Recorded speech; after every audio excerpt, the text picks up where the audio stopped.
İzlədiyim bir TikTok videosunda əsla kasıb bir oğlandan birlikdə olma deyirdi. Videonu izlədikdən sonra anladım ki, elə eyni fikirdəyik. İndi Azərbaycan Respublikasının nadicə insanları mən linç eləmədən gəlsin fikri izah eləyim. Buradakı kasıb insan anlayışı iki hissəyə bölünür videoda.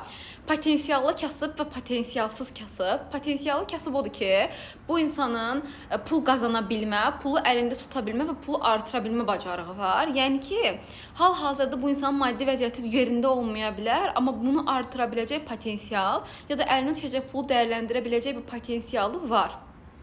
Bu insanlar cəbdə, bu insanların heç bir problemimiz yoxdur. Bu insanlardan davam. Bir də var potensialsız kasıblar.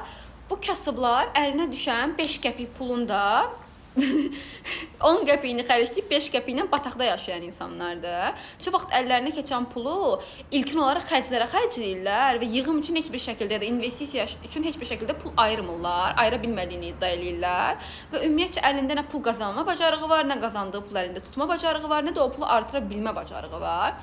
Bu tip kasıblardan cinsiyyət fərqi olmadan uzaq durmaq lazımdır. Yəni bu tip qadından da, bu tip kişidən də uzaq durmaq lazımdır. Niyə?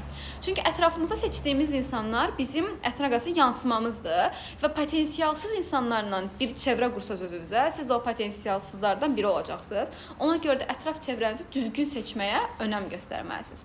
İndi siz bu fikir haqqında nə düşünürsünüz? Sizcə kasıb insanlarla birlikdə olmaq olar?